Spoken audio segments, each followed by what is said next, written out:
Leo tutajaribu kuelimisha jinsi ya kuzuia kuongezeka uzito au kwa kitaalamu preventing sugar spikes. Sasa tunapoongelea sukari kwenye damu, kidaktari tunapenda sukari iwe kati ya 70 mpaka 140 ukitumia miligram per deciliter. Kwa hiyo hii hapa ndo normal. Tunategemea mtu awe kwenye sukari kwenye damu, tukichukua kwa kipindi chochote awe yuko katikati hapa kati ya 70 na 140.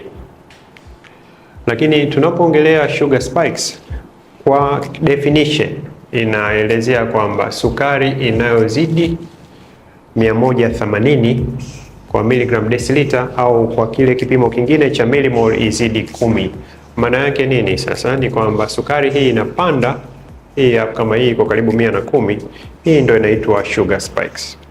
Sasa athari ya sugar spikes nitajaribu kuelezea kwenye slide zangu zinazopatia.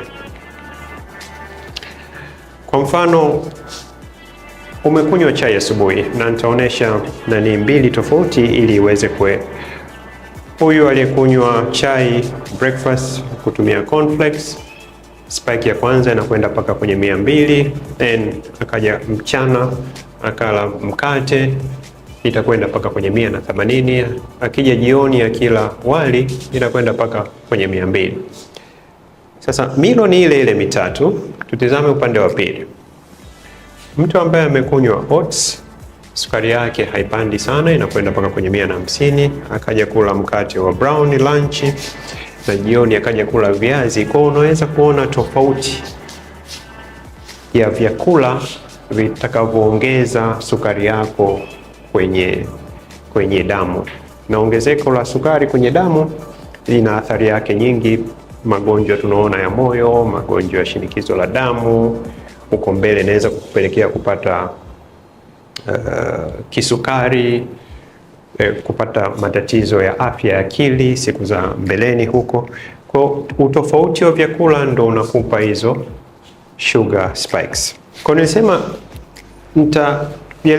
kueleza mbinu 6 ambazo zinaweza kupunguza hiyo mpando wa haraka wa sukari kwenye damu au blood sugar spikes.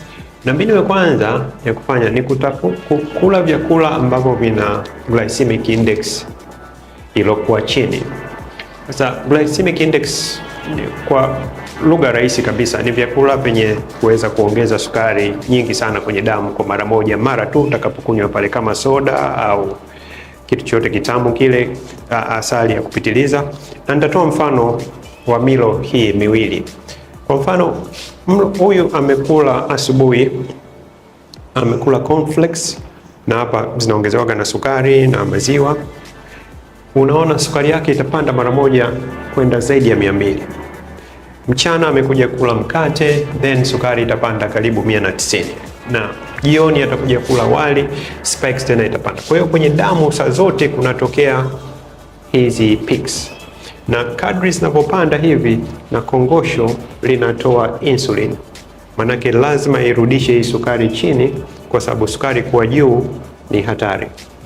Lakini tutizame milo mitatu hiyo kama alokula huyu, lakini huyu amekula oats asubuhi, sukari imepanda kidogo. Amekuja kula brown bread mchana, sukari imepanda kidogo kwenye 140. Jioni akaja kula natural viazi, yenyewe ikaenda kwenye 120. Kwa utaona kuna utofauti. Uchaguzi wetu wa chakula ni muhimu sana, kwa sababu nani ataongezeka uzito katika hawa watu wawili ni 100% huyo ataongezeka uzito. Mbinu ya pili ya kutumia ni kwamba ukipika chakula,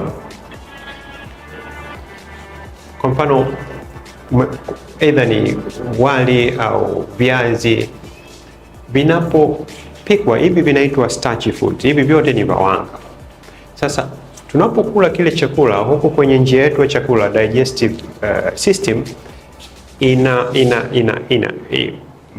mara tu baada ya sisi kula chakula kikifika tumboni, kinaanza kuingia kwenye damu haraka sana, kwa sababu ni wanga, na sukari unaona kama hivyo inapanda mpaka 180. Sasa chakula kile nikikichukua hiki chakula nikikiweka kwenye friji usiku kucha, yani sisi tunaita viporo, siku ya pili, hii starch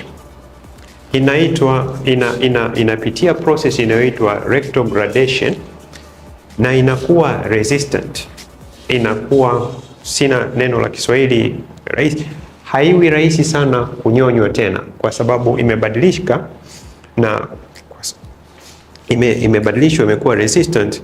Kwa hiyo hata kwenye damu utaona kuna utofauti mkubwa kati ya wali au viazi ulipokula immediately baada ya kupikwa ikaja huku. Na wote tutakumbuka hizi mila zetu za mikoa ya Pwani, na sio Pwani tu, hata wale walioishi nje chakula kinapikwa cha siku 2-3 kwa vile, na vinaweza ukavila ukatengeneza hizo salad siku ya pili ya kutumia viazi, potato salad au kitu kingine, ili chakula kipate retrogradation, kupunguza ile peak ya sukari. Na hiki kitu ni cha kitaalam, sio kwamba ni kitu cha kubuni. Na mbinu ya tatu tunasema don't eat naked carbs. Maana yake nini? Ukitizama sahani hapa ni wanga mtupu na ni amount kubwa, lakini kinachoshauriwa sasa, ukiamua kuchukua wanga kama hapa, usile wanga ambao haujavaa nguo au naked kama wanaposema. Hapa kuna wanga, lakini unaona kuna protein nzuri, kuna matunda. Kwa hiyo jaribu kuchanganya, usiwe wanga ndo mwingi zaidi. Kwa hiyo kwa kitaalamu unasema don't eat naked carbs. Kwa hii itaweza kuzuia zile spikes za sukari kuwa juu sana. Na mbinu ya 4 ni hii ya kutumia vinegar.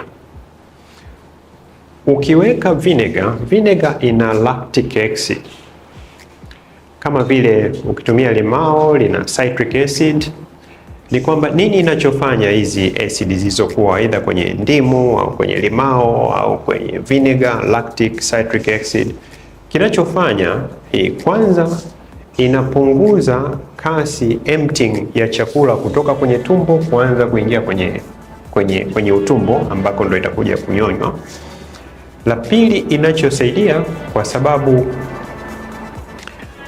itapunguza kile chakula kunyonywa, kwa hiyo hii itaingia kama fiber ambayo ni kitu bora sana kwa wale bakteria ambao wanaishi kwenye nani. Kwa hiyo kuongeza vinegar kwenye chakula chetu, au tunaona hawa wanaokula vyakula wa watu wa Southeast Asia, Japani, Korea, wa China, wana kitu kimoja kinaitwa kimicho. Kimicho ndio hicho wanachokifanya, ni kuweka vinegar au ndimu kuweza kupunguza zile spikes za sukari.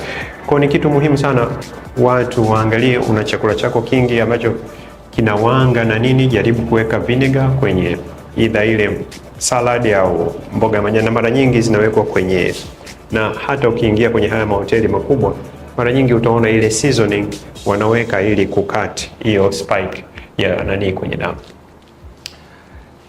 Mbinu ya 5 mwisho wanasema use second meal effect kwa advantage yako. Maana yake nini? Maana yake ni kwamba ukila chakula chenye wanga, kwa mfano mchana, mwili unatoa insulin nyingi sana na spikes za sukari zinakwenda juu. Sasa hakikisha kwamba jioni unakula chakula kisichokuwa na wanga au wanga wa chini kabisa. Na ndio maana ushauri mkubwa wa kidaktari, jaribu chakula chote kuanzia wale wanaokula mara 3 kwa siku au mara 2 kwa siku au mara 1 kwa siku, kula chakula ambacho sio mchana.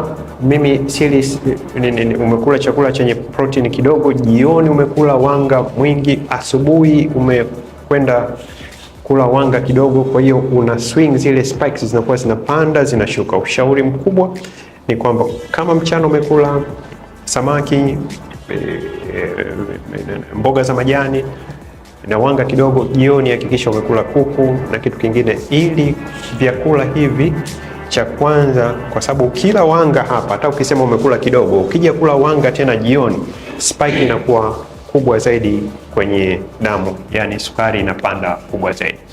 Na mfano nitatoa kwenye, tutizame huyu mtu siku ya kwanza amekula lunch, alikuwa na samaki salmon na viazi kidogo.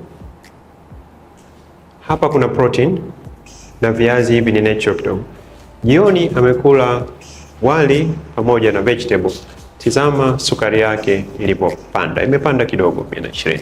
Sasa tutizame mtu huyo siku ya pili, mchana amekula steki kubwa ambayo kawaida ina nani nyingi sana. Jioni amekuja kula wali ambao ni wanga. Sasa sukari imepanda juu nani zaidi. Kwa hiyo utaona kuna utofauti wa vyakula unapokula mchana, ukiweza kula jioni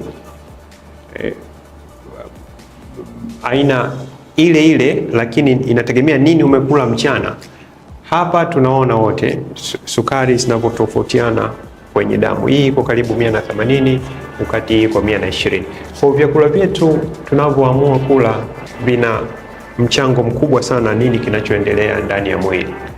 Na mwisho kabisa, baada ya kula, tunashauri watu wote nenda katembee kidogo, kwa sababu kinachofanya misuli inapo contract, unapofanyiwa mazoezi, sukari inatoka kwenye damu na kuingia kwenye store zake huko kwenye misuli, kwenye ini na sehemu zingine. Kwa hizi ndio mbinu 6 muhimu. Ya kwanza kabisa tumeonyesha aina ya vyakula vya kula, kufanya mazoezi na mazoezi sizungumzii lazima kwenda kukimbia, hapana.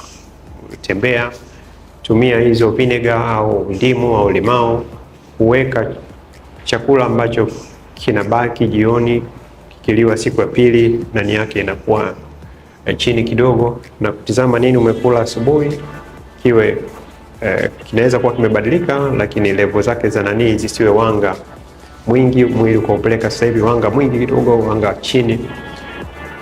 Kwa hizi ni mbinu unaweza kutumia, na kipindi hiki ndio sahihi kabisa, hasa hawa wanaofunga mwezi wa Ramadhani.